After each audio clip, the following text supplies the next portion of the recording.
Welcome everyone. We've got another great Horizon Room open mic session on tap. There's a bunch of folks that have expressed some interest, and we've got a couple of experts joining us here today that I'm excited to hear about. Today's topic is going to be managing devolution and the teacher shortage. This is big, right? Devolution, it's a heavy word. It's something that we all have maybe not associated with education, but it certainly is a thing. I mean, it's definitely a thing. And it's something to be aware of, and it's something that has an impact on our school systems today, and it will continue to have that impact as we move into the future, and it can either help or hinder us, and we're going to dig into that a little bit more today in the short amount of time that we have in our session. My name is Chris McMurray, and I'm the Chief Academic Officer at the Learning Council, and joining me today is LeiLani Cauthen. She is the CEO and editor at the Learning Council. This is really an informal kind of a conversation. So as we get into this, definitely encourage folks to pipe in and share your thoughts and counterpoints and things like that. So there we go. So now you can see my screen, right? Yep. Okay, fantastic. Let's see if we can get there. So I just want to go through this for folks that haven't been in here yet. The Horizon Room is really a space for us. It's a space for educators. You know, we're tackling hard topics. We're tackling things that are essentially on the horizon for schools as you begin this evolution, as we all move forward with lessons that we've learned through the pandemic and all of the things that encompass technology and structure shifts and all of those sorts of things that revolve around where we're going.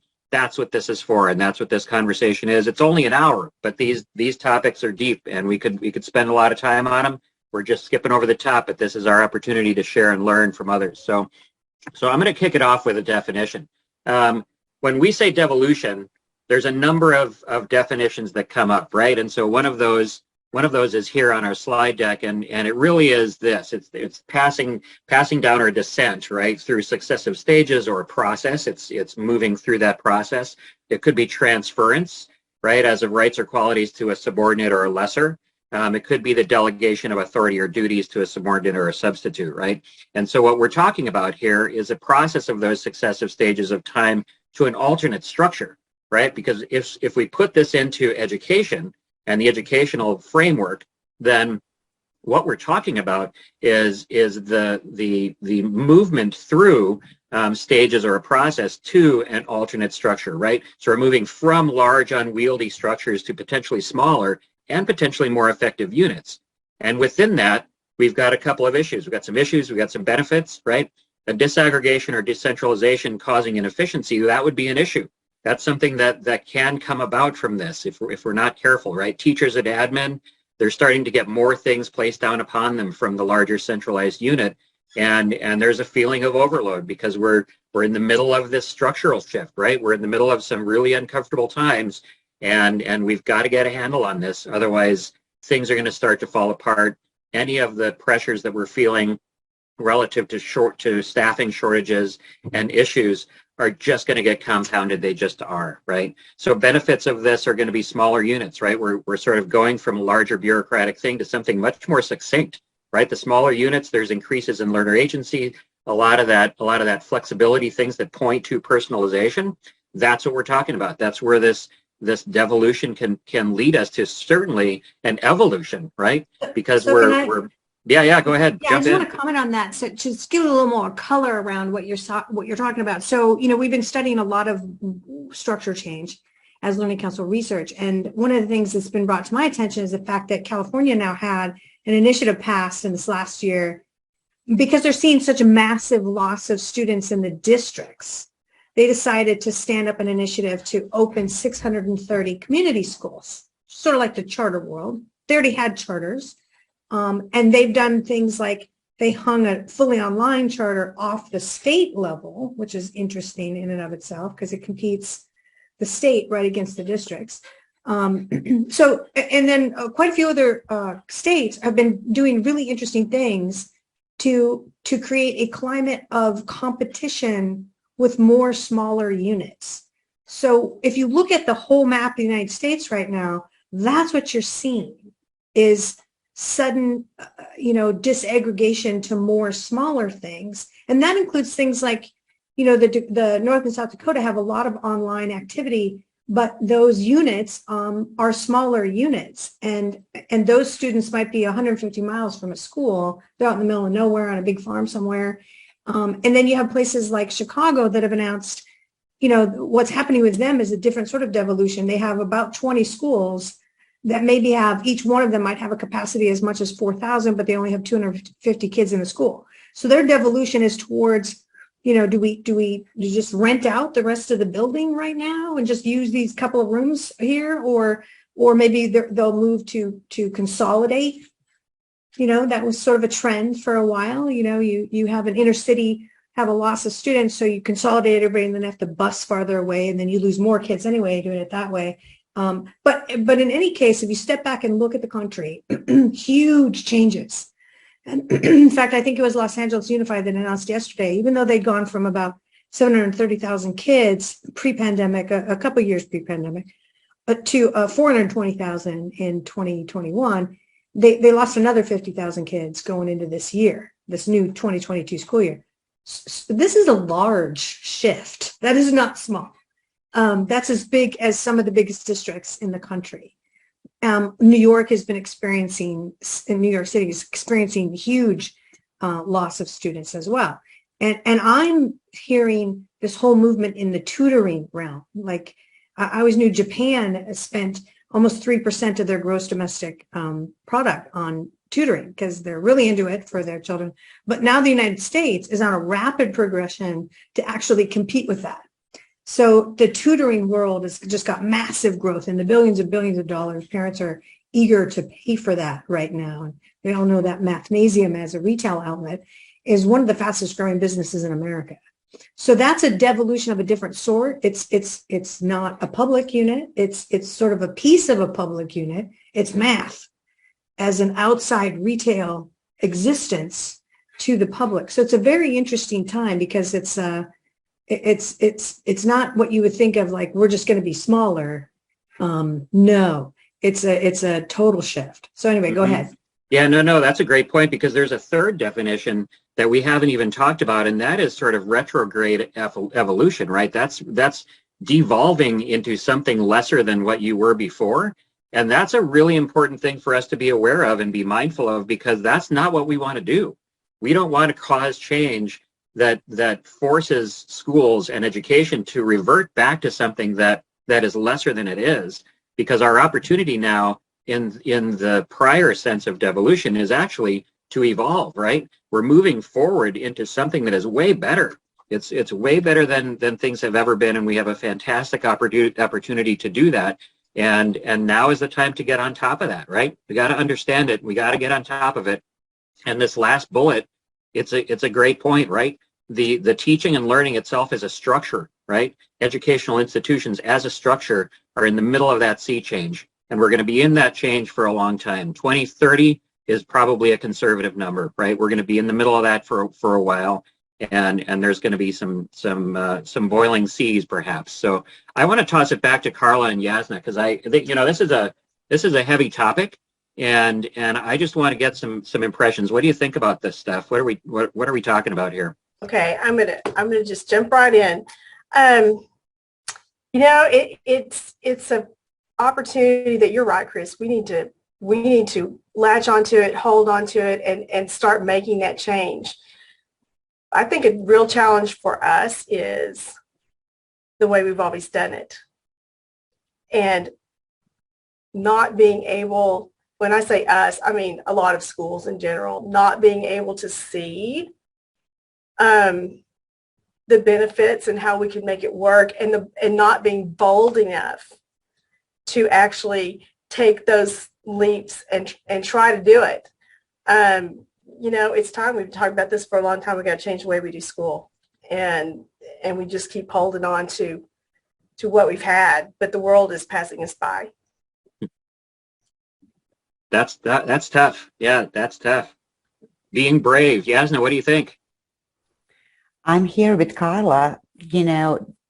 Changes are happening already, so whether we like it or not. And what's happening is I think the ones who are not accepting the change, who are a little hesitant, are actually the ones who are leaving profession. And that's where our troubles come, because we have always done it this way. We cannot change. That attitude needs to change. I think once we change the attitude, everything will get back to normal. I mean, normal. I don't think we're ever going to be normal again, but the sooner we accept the changes and sooner we start working with those changes, making sure that our instruction is effective, the better we will be. Yeah, I'd like to ask you, the two of your opinion on the the compartmentalization of what you just talked about, Yasna, because you guys are both from Texas, and you do some interesting stuff down there, and you have a lot of kids in Texas, and it's a happy place. I look at what you're talking about in terms of like the resistance, like we've always done it this way. Both of you said that. Who's saying that? Is it when you go to the person that does the master schedule, they can't even think of ever doing a schedule differently? Or is it the superintendent? Is it some other administrator? Is it the principal? Is it the teachers themselves? Is it everybody but for a different reason? Like where is the real resistance coming from in terms of let's do a different structure? Well, if you don't mind, Carla, No, go ahead. I'll start. The state of Texas requires students to have a certain amount of instructional minutes. So we don't really have much choice in organizing our schedule. We can organize schedule in like what subjects will be taken at what time, but students need to take their core courses. The electives are the ones that need to be, for example, if they're taking CTE courses, CTE department, because of funding, is trying to get us of the students to be completers so we can get funded for that. So it's really, there is really not much wiggle. There's not much room to wiggle, with scheduling, but I do agree with you. We need to be innovative. Somehow that innovation may be working on cross-curricular activities, making sure that students collaborate and teachers collaborate. And I don't think the administration is what's pushing this.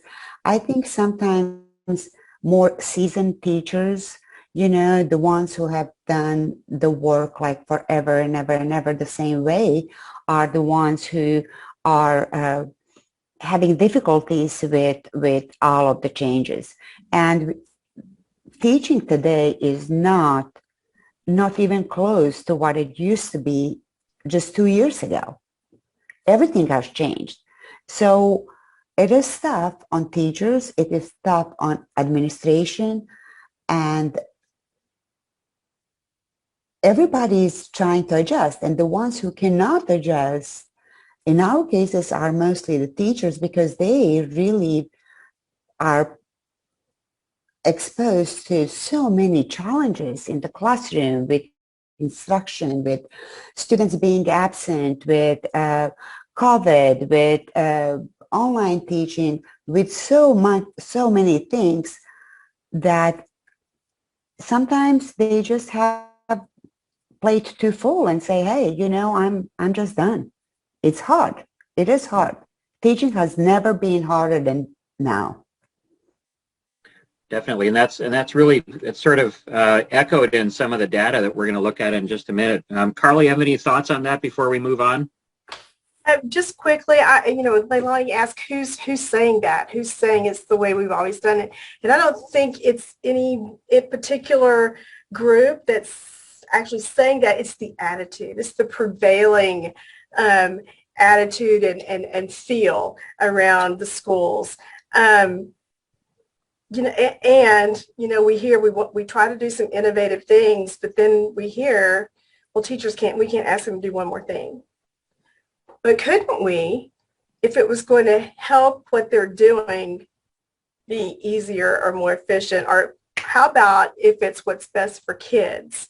And that's what I think we need to keep at the forefront, is what's best for kids. Mm-hmm.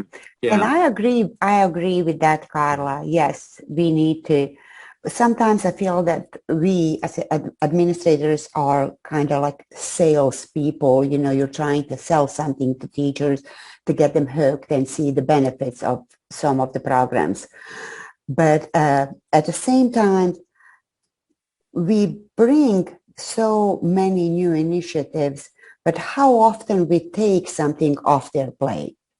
You know, I feel sometimes that we're constantly giving them more and more stuff to do without, you know, saying, hey, you don't have to do this anymore. Let's try this. I totally agree with that. We give them way too much. Mm-hmm. We stack and stack and stack and stack. And if you have ever heard Jamie Vollmer talk, I mean, he talks about that list from the 1880s and now the list we have in the 21st century of all the things that teachers have to do. And it's just grown exponentially. Mm-hmm. And that's not right. And that's not fair. But I wonder myself so many times over some things, have we really asked ourselves if this is what's best for kids, or is it really what's easier for another group? I don't know. Yeah, that's a great point too, because devolution, as we have defined it, really starts to run into those issues. We just talked about it, right? If the teachers have been tasked with a lot of those things that used to be centralized and maybe still could be in some fashion, then of course we're overloading them. I mean, I'm going to move on to some headlines because I want to jump into that, right? There's a teacher shortage and we wonder why, right? It's not new, right? The teacher shortage, we've had a shortage of teachers. It's been ongoing for some time, but it's just getting worse. And it's getting worse because of a certain number of pressures and inabilities to evolve and take a look at some of the real foundational issues that are endemic in our business, in our industry, and we've got, right, this is very interesting. Cardona calls on states to use COVID-19 relief funds to address teacher shortages. Throwing more money at it isn't going to help. That's not the solution, right? We've got to come up with something different, because that's not it. We can't continue to do that.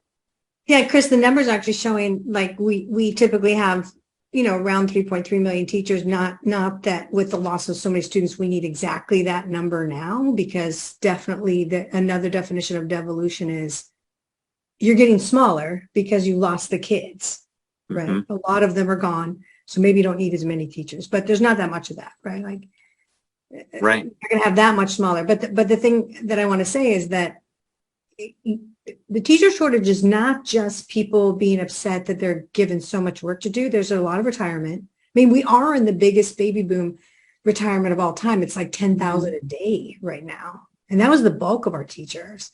But the overwhelm of work is also another thing. It's just, I really don't believe it's the money, because teachers are paid fairly well in comparison to the private sector. They mm-hmm. certainly have better benefits. On par with private sector, they actually, on a national scale, they make more than the average worker in the United States. That would be disputed by every teacher, because the I would say belief for the last 100 years has always been that they make less. It's not actually true. So I look at this whole situation and I say, you know, we're in this devolution mode, and if you've got less people and a big problem of losing students, that's probably the best time to think of structure. But anyway, go ahead. Totally. No, I'm glad you went there, because what we're all pointing to and what I wanted to highlight here is what are the solutions that are being tossed around, and are they even the right solutions, and is it possible that they could work? And this headline about DeSantis, they're talking about allowing military veterans without any teaching experience a temporary 5-year teaching license, and that's their solution. They're just going to start putting in different people because they believe that the system should be able to run effectively with a certain number of people, except that they haven't looked below that, right? So what I'm a little bit dismayed about is that a lot of the solutions that we see in the news headlines and popping up in conversations with other professionals in the business is that we're still doing those tactical things, guys. We're still putting on little patches, and we haven't lifted over the cover and said, okay, let's take a look under the hood. Let's figure out how we can be more efficient with what we have. If we're getting smaller, if we're losing kids, if we're losing teachers, all of these other things, maybe yes, but they're yes, and we got to get back to that system level, like you just mentioned, LeiLani. We got to get down to the structure. Yeah, you know, this whole thing reminds me of, before you go to this slide, just back it up a second. This reminds me of, was that Last of the Mohicans movie? You know, like if you guys saw this movie, it's like the reason that the United States won its independence, one of the large reasons for it was that the British at the time, they believed that militarily you had to march abreast as a column into an open field to do war. You had to do it that way, right? And the Indians and the settlers at the time, they're like, no, we're going to hide behind a tree and shoot you. Like, why would we stand out in the open face to face when you're just standing there on the field like a total dork? We're just going to stand behind these trees and rocks and shoot you from here. That was brilliant, and it worked, right? That was a change in structure. So the British were very offended, but they lost. And this is kind of what's happening in education right now, because everything you just mentioned is really interesting because, you know, I think it was New Mexico that actually already called in the National Guard, some sort of military unit, right? And meanwhile, the tutoring use globally, like I said before, is off the charts. Massive growth. India is doing the same thing with a massive growth in tutoring. But it's the way we're going to war, so to speak. If you looked at, you know, education as sort of a war zone of, we got to get these kids taught and well, and they're leaving, and we feel like we're constantly harassed in every direction from everything we could possibly do. Well, the structure is wrong. Just, you know, maybe you need to stand behind a tree. Like, so what are you doing? So anyway, that's the point I wanted to make. I think that's a great point. And I think it's, you know, it reminds me of sort of like a freak out moment, right? You're faced with something that you're not really sure about how to solve. And you're like, well, I don't know, let's just throw some other stuff at it like we've always done. And nope. Yes, hide behind a tree. Do some of that. Do something very different. Yeah, because this is what's happening, right? This is actually fresh. I'm excited about this because this is some of the new data coming out of our study. We had tens of thousands of responses, which is fantastic. And what we're seeing is this 42% number. And that's fascinating to me because what they're talking about is individual small group, smaller unit types of planning, right? And they're planning around activities that include digital learning and resources to reduce those large, more unwieldy and probably less functional and effective structures. So the fact that our teachers, they may not know it, right? They may not be able to articulate it in that way, but what they're talking about is cutting this down. They're talking about personalized. They're talking about getting flexible. They're talking about reducing the unit size because that's where they know that we need to be. And lo and behold, they want to be there. So that's awesome. Yasna, Carla, you guys were talking about that. And that's right? that's a teaching and learning structural shift in response to a cultural demand to totally personalize, right? But they don't have the time to do it because they're locked into an ancient model that doesn't give them the time to do that because they got to run the whole class. Right. So, yeah, so that's what I want to hear Carla and Yasna talk about, because I don't know how you solve that in the traditional model. Like, I don't know how you'd even get there from here. So what do you guys have to say about that? Yasna, you want to go first? Yeah, sure. You know that I'm very passionate about teachers, and I will do anything to help them. And I see everything on a daily basis, what they're going through. So we did increase the pay for our teachers. I still don't agree with you that they're well paid compared to other professions where somebody with a master's degree, and so many of our teachers today have master's degree, you know. So but they're That's not. fair. That was a national average too, Yasmin. Right? It could be different for you guys in Garland, Texas. So. I completely agree with, at looking at the numbers, yes, but for the number of hours that they work, they need time. Teachers really need time, to plan. Exactly what those 42% are saying. What they're lacking is time. At the end of the day, teachers are teaching for 8 hours. They plan for 2 hours. They got home. Majority of them are still female. They still have kids. They have their own households to worry about. They need additional time to grade papers. They need somebody to take a little bit off their load. So I think that every single teacher in every single classroom should have an assistant, somebody who will help them with paperwork, so somebody who will grade for teachers, somebody who will sit with a small group that is doing more advanced work while teacher is focusing, and with a group that he or she differentiated instructions for, and needs to focus on specific skills. So giving teachers a little bit more recognition in what they really do. They're plain and simple overwhelmed with stuff that we are giving them. Money cannot buy time, unfortunately. It cannot buy time. We can increase the pay, and I think it's a great thing that teachers are getting a little bit more money, but what can compensate the time taken away from your own families, from your own kids? And this time for planning is still not there. They don't plan. There is not enough minutes in a day for a teacher to accomplish everything they need to accomplish, that they're expected to accomplish. Mm-hmm. But I would, here's the question that I have for you, Yasmin, is that, first of all, I agree with everything you said. You should never, it's inhuman that you wouldn't have time with your own family and the amount of work that has to go into things. But what I think of first is that the use of that human time is poorly spent if you just have to be 5-6 full-time hours managing a class, when that class time, if it's not actually lecturing or actually leading a discussion, and the students are, logged in to do something, or they're researching the paper, or they're reading, why are you there when someone else could be just overseeing to make sure nobody's hair gets pulled? So in other words, there's this huge time requirement that may not be the best use of the teaching skill.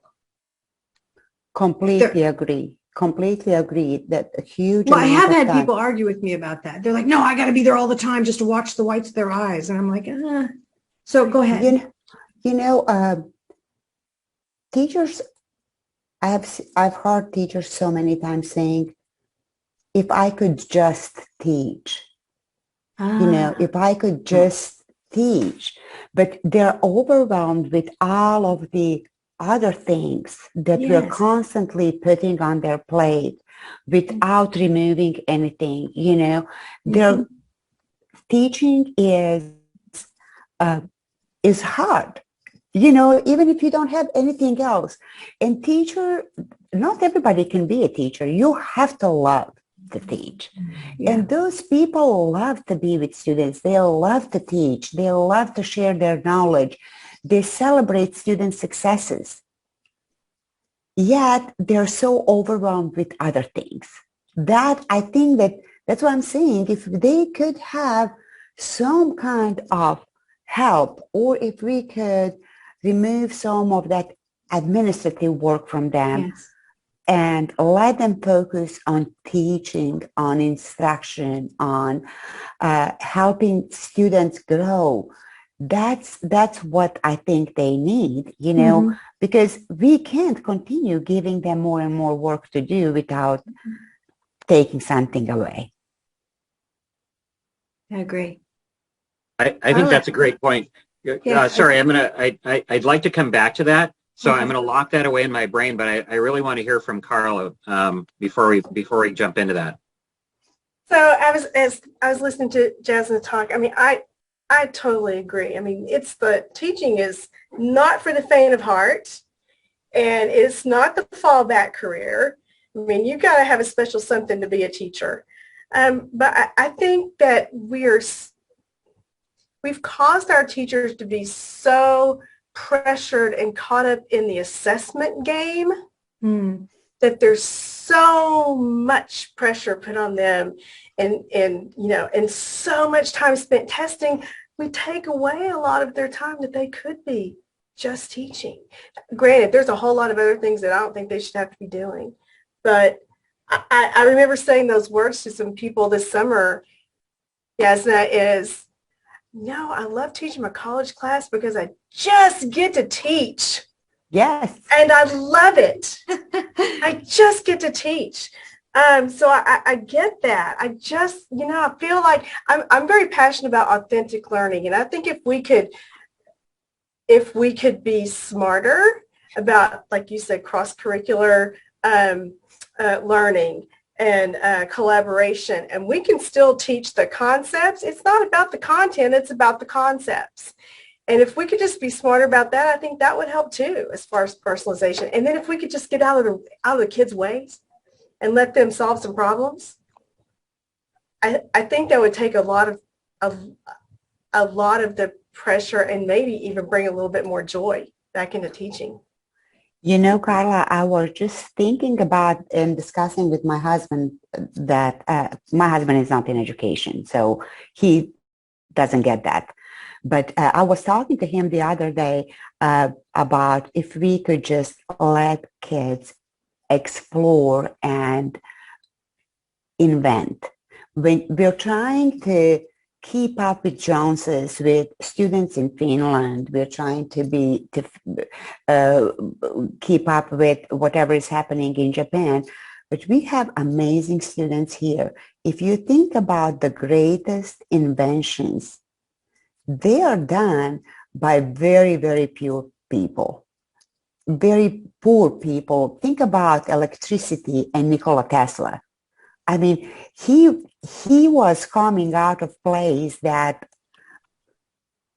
that's nowhere on the map, where education was just for rich people, and he was not rich. So, but he was left to explore, to play, to try and fail and try to do some stuff so on his own.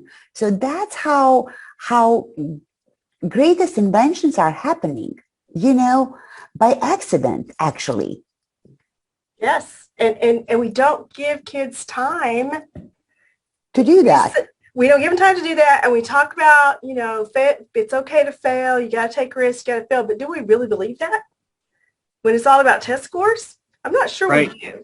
I don't, yeah, I agree. And I think going back to the time thing, time is time. We don't get to make more of it, right? There's a finite number of hours and minutes within a day, and we don't get to make more. What we can do, however, is, like you're saying, be smarter, but let's start being creative. Let's start making sure that we're maximizing those times when the human interaction is so critical. And let's start leveraging the technology. We've got to get to a new structure. This is all pointing to a great conversation, and it's a perfect segue into this slide right here, because what we're talking about is models, right? We're talking about sort of a difference between a traditional model, which is the by grade, by class type of a structure. There's a time and space component, and it's very dependent on things happening in a very linear and sequential way. It's very teacher centric. It's very bureaucratic. It's a heavy system in terms of time and resource. On the other side of that is the online, right? This is where it's mostly technology driven. There's rarely any human interaction, and if so, it may be very low level. And if we're talking about authenticity and authentic learning, then that's hard, right? We're at two ends. Where we have to get to is something in the middle, and that's a big question mark for me. That's a big question mark for me. I've got ideas on that, but what's in the middle? I would love to hear.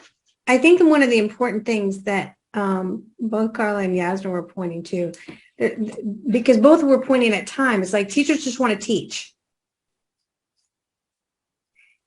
And they're misused, maybe, in how much time they don't get to teach that is consumed in administrative duty or just management of a group rather than teaching the group, which is two very different things in the traditional model. But over here on the online distance, they're not doing that. They're doing that almost not at all. Okay. So there's something in the middle there. And then the other flip side of that was there's almost no invention time, like Yasna was pointing out, and Carla, creativity time in the traditional model, because it's so regimented into classroom time that there's no like free time really, where it's like you finished your work and so now it's just like do what you want to do, and here's some wild-eyed projects you could potentially work on, have at it. And then in online learning, you could just go in almost any direction watching YouTube videos to teach yourself something or anything, or you could just have all the time you want because you finished your online learning, and because no one interfered with you, you just zoomed right through. There is something in the middle, but it does definitely have to do with time. Based on what both of you guys said, there's not enough time for students, too much time being consumed with teachers. Something, I think I would just say what's in the middle is like there's going to be a difference in time. There has to be. I think what's in the middle too is, and we talk about, it is time, but we also talk about building relationships with kids and getting to know them. And what keeps kids in school? It's the things that they love. So how do we make what we know they need to learn, we have to teach them, how do we make that relevant to what they love? So everyone needs time. Teachers need time. Students need time to be able to learn that about each other so that teachers can let them do things that they want to be in school for and still learn all that really hard stuff. Yeah, so like a free space, say, here's your hour a day or 2 hours a day. You have access to these 3 labs, based on your personality profile. Here's some wild ideas for you. Just, go figure it out. Like Tesla. Yeah, present some problems, talk to kids, what's a problem we need to solve? And let's come up with some possibilities and let's see if they work, and let's give kids time to do that. I think that's important. And I don't know the answer to that, so I need y'all to figure that out. Yes, figure it out. Let us know. That's funny. So I love that thought, and I like where we're headed with this. And I really love that what we're really talking about is making the quality of that time higher. We're turning up the volume knob on the quality of time, and the minutes are going to be the minutes, but how we spend those is those precious minutes. That's the key, right? I think that's the key. And how do we then orchestrate time and redefine time so that we can maximize it? Because we all know that we don't want to send teachers home to do work after hours. Nobody wants that, and yet if that's what the system is asking for, the system needs to change. That's the bottom line. The system needs to change. We have to start using time differently. We have to let technology is around because it's supposed to help the humans. It's supposed to help the humans, and I believe that we can do that. I think that we can devise a machine that will help us do this. Here's another thought that I would have. I'm sorry. Am I kind of saying No. Go for it. Yeah. When I look at this slide and I look at online distance, I want to kind of even up the traditional with the online and say that, it's time and space independent in online and distance learning. It doesn't have to be dependent on time, and it's not bureaucratic at all. It requires almost nothing of the human teacher. Although there are a lot of companies out there with courseware where you do interface with the teacher, you're just not with the teacher all the time. right? But there is a intersection point with live teaching. It's just not all the time. But what traditionally I hear from traditional schools is a little bit what Carla touched on. Kids come because there's a certain amount of camaraderie and love and affinity of togetherness, right? That's true. But we also learned during the pandemic that a huge number of kids learned better alone at home online, like, because maybe they were bullied before, we don't know, or they're just that kind of kid. They're shy in school. They kind of were like awkward, like, you know, we all had an awkward year growing up. But I believe somewhere in the middle is that that sort of compromise, somewhere between these two.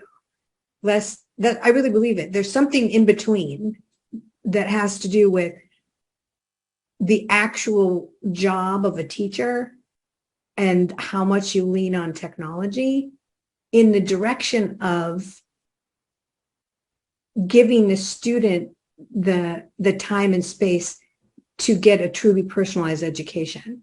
And you can do that easily with the plethora of online options now. You can't do that in the very brick and mortar structure as easily as the traditional master schedule, because you got to interweave, like every 45 minutes the bell rings, blah, blah, blah. You got to move to the next class. You just can't. But there's somewhere in the middle, and I really think it has to do with time, but there's also a physicality element to it, you know, because Carla, you're right. Kids like to be together. Not all of them. No, most of them do. So I think, you know, I totally agree with what you're saying. There's there's something in the middle. And yes, technology can play a big role in that, because I'm always going to be the one that says, yes, technology. But I think the problem we have is other folks telling us that seat time, it's about the seat time. And if, you know, I think that you shouldn't have to be at school all the time. You should still build relations with students. You should still have some time together. But why should you have to be at school all the time? If you're solving problems and you could meet online, you know, a couple of days a week, why not? But we have so many restrictions at the state level of seat time. I mean, we can't even do a virtual school because of seat time. We won't get funding. They did it for a while during COVID, but it's not in place now. So there's those challenges. But I agree with you, LeiLani. I mean, there is a place there where you can sort of have your cake and eat it too. We just have to figure out how to do that. Yeah. My idea would be that, well, why don't you just take the best of online learning where you need it and let the seat time be in building. Well, I agree that some guidance need to be set. However, I, at the same time, believe that schools and teachers should have a little bit more flexibility in how they do instruction. The truth here is that all of the regulations are created one size fits all. And we all know that I never bought one of the sweaters, you know, one size fits all that fits me perfectly, you know. So, I mean, seriously. Yes. So think about learning styles, think about comprehension level, think about reading level, language levels, you know, all of that. In a classroom of 20 to 30 kids, you know, there is no way that all of them are at the exact same level. So I think we need to give teachers a little bit more credit for what they do and give them a little bit more autonomy so that they can actually take care of teaching what they really want to do. Yeah, I love that. And I'm just going to jump out and say it because we're all thinking it. What's in the middle is personalized and flexible. It is. But it still has some intersection with humans. Absolutely. It doesn't go all the way to like, I'm just going to buy this course online. See ya. For sure. Absolutely. Yeah. It is. It's maximizing the humans and it's leveraging a technology in order to do that, right? This isn't new, right? It's that we've been working toward this for a while. We just need to go do it now. I think that's what's in the middle. In the middle is that thing, that system that supports a personalized experience. It comes along with some layers. It comes along with an infrastructure technology layer. It comes along with sort of a software and logistical layer. It comes along with a human layer, and within that human layer is where the magic is, right? But you got to have those other things in order to do it. That's the system that we have to do. Yeah, but it's built right now to always distribute via humans. Right. Right. Unless it's a fully online school. Yep. And the two are at war with each other, and there needs to be something in the middle. But Yasna said something really essential, and I just realized this, and that is, it's true, governments are in the way in a much more meaningful way than I even grasped before. If I look at the traditional model, it is built to normalize students based on their grade and age. And by normalize, I don't mean anything positive, right? It's built so that if you're running behind and you're in 8th grade, I'm sorry, you're just going to get an F in math that year because it's a bell curve, and you got to keep up with the class and everybody else that's the same age as you. So you got to be normalized. And we've had a complete cultural revolution in under 20 years. The entire cultural landscape of America is completely different. I've had school districts tell me they have to teach 120 different languages. It's a different world. And if we're built to normalize at the same time that we're trying to create equity, it's just like hitting ourselves. Like, we're just, stop hitting yourself. Stop hitting yourself. Like, why are you doing that? Right? Because we're literally not built for this, right? We're built to normalize, and yet we're completely worried about equity. Like, what? Totally. What is happening? So that just scared me. I don't know if you guys want to comment on that. That's just crazy. So the government's way behind. Have you ever read Most Likely to Succeed, Tony Wagner's book? And that's exactly what he talks about. That's what education was designed for. They did not need you to be creative. They didn't need you to think. We just needed you to do what we need you to do and move on. And that's what it was created for. So we haven't changed. So you're right, LeiLani. It's we talk about equity, and yet, as Yasna said, it's one size fits all, and move on. Right. Yeah, so how do we do that? I mean, there's a bunch of folks that are on this call that I would love to hear from, and this is a heavy thing, right? Because what we're doing, we're calling folks out. We're calling you out. If you're on the call, I'm calling you out. How come we're not doing anything about it? What's up? How come there's no movement, folks? Because we all know the problem. We can see the solution, and yet we're not doing it. What? Yeah. I don't understand. Yeah. Just what? Yeah, I just want to make sure everyone can talk that needs to talk if they're unmuted. That's on the attendee side. Hold on, because I don't know that I can do that yet. Can you do that, Chris? I don't have the ability to do that, but maybe I'm not looking in the right place. You were handed host duty. Was I handed the power? Oh no. You were handed power. That's a dangerous thing. No, I think no, everyone's unmuted, so we're good. So anyone that wants to make a comment on that, go ahead and comment. That's fine. But yeah, I think this is where we are. We're kind of running out of time, but I don't want to dwell on this one too long. But this is the critical question, folks. This is it. This is it. What's in the middle, and why are we not there yet? What's the barrier? We can identify some of the problems, we can admire those, but it's time for us to move on. So. We got to get there. So solutions are really going to lie in some structural changes, as we've been talking about, and this is just a few of those off the top. If there's a staffing shortage, fix your structure to use the staff more efficiently. Just do that, right?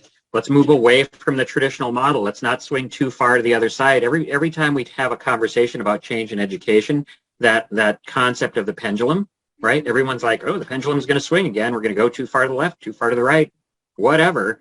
All of that is yes. And how come we can't be smarter than that, my people? How come we can't, right? Seriously, we're still going to do that. And I think, just to be really real, I think what ends up happening in almost every administration, that at least that I talk to, they look at these big problems on the horizon, like not enough teachers, losing the kids. There's a big mess with all this online learning. We love it. We want everybody to use it, but the average student has 124 logins, and keeping everything straight as a teacher is almost impossible. They don't have any time to build any group activities, and they have no time for anything anyway. And they look at each thing as a piecemeal activity. They don't step back to structure. And that's literally the time that we're in. We're in the battle against the British. We're in the difference between the agricultural age shifting to the industrial age. Everyone worked on farms, and then more than half the population moved to cities and worked in factories in a very short actual period of time. Right? Right. Huge impacts on, the infrastructure of cities and, water and heat and everything else that had to go on, and the delivery of food to people was massive. I think we're really in that point with education. We're literally coming apart at the seams in so many places. I've had districts call and say, well, this fall we're going into school and we don't have a teacher, so we're going to have 70 to 80 kids per class. I'm like, wow. No. Nope. Wow. No, thank you. Yeah. Right. That's Scary crazy. and It's unreal crazy to town. me. It is Yeah. crazy town. Yep, absolutely. So things to think about, right? And we're gonna sort of draw into the ending of our time, but I also want to make sure that we also hear from our two guests and anybody else that's on there. Mindset shift. It's got to change. That's one of the things that has to occur. We have to get the mindset right, and know that the old ways just don't cut it. Partnering is critical. One of the whole reason that we're on this open mic series, and that we created this forum for people to talk, is for just that. Partner and learn from others, because otherwise we're not going to get there. And I'm going to keep asking, how come we're not there yet? And at some point we got to come up with a collective answer. Measure and assess the system. You have to know, right? How many districts have not done an inventory of their resources and their system? Why not? Just do it, and you can move forward. Yeah, and I think that is one place where, since I know Carla and Yasna, that would be one place where you could sort of flex your muscles a little bit, the power that you have and the positions that you have, to just no sort of power whatsoever. Huh? I don't have any power. Yeah. Well, you don't want to admit it, but yes, and because in order to get to an organized, sort of logistical, managed move, it's kind of like if you move from one house to another. You got to know all the stuff and pack it all, and so that it all can go on the moving trucks, right? There's logistics in this.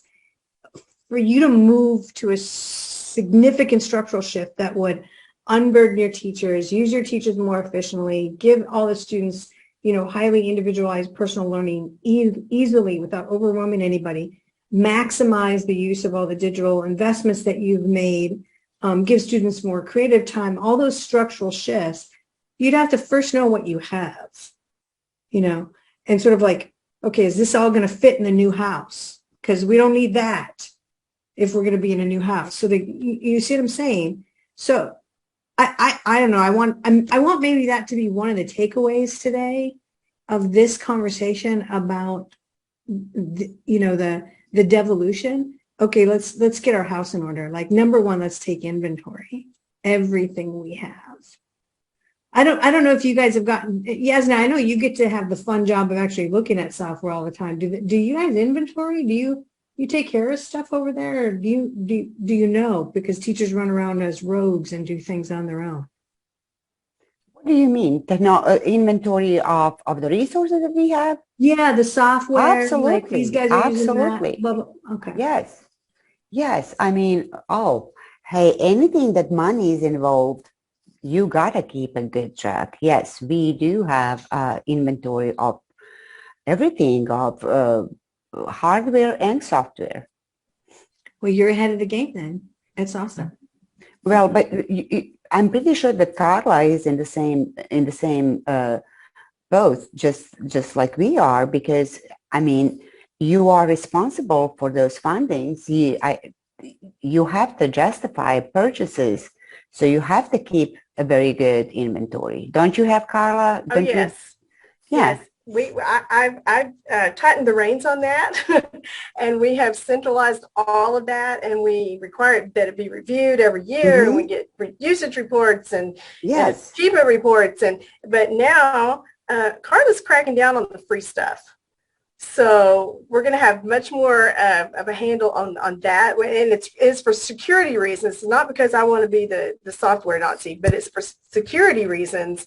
But we're not going to be as free with apps and free software shiny new things. We're going to have to. It's going to have to get vetted.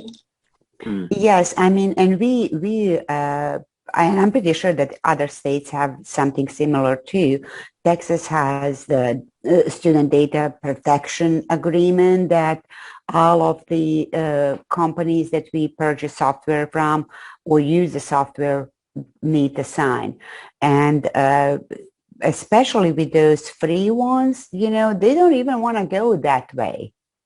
They don't even want to go and read through all of this stuff because, I mean, they don't have any interest whether we use it or not at this point, But we are very serious with inventory, with resources we use.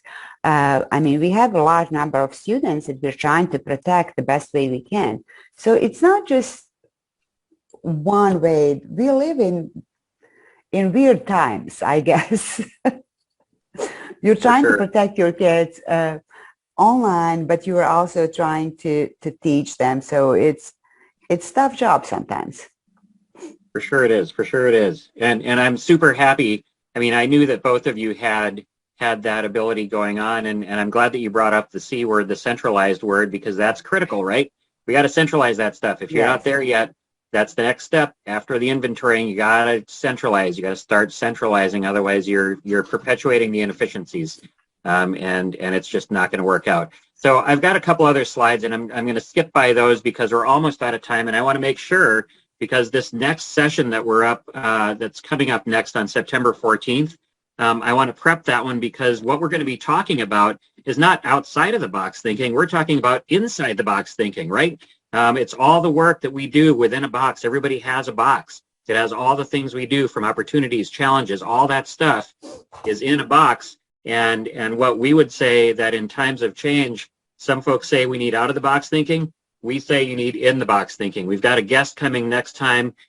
He's the guy that really started this thinking about inside the box, and it's going to be awesome. Do not miss this one. Invites will go out, but this is going to be a great one. Thank you so much to LeiLani, Carla, and Yasna for joining us today, and everybody else that was on the call. Really great conversation. Thank you. Bye, everyone. Thank you. Have a great afternoon. We'll see you in the Verizon room next time. Thanks. Okay, bye, everyone. Bye.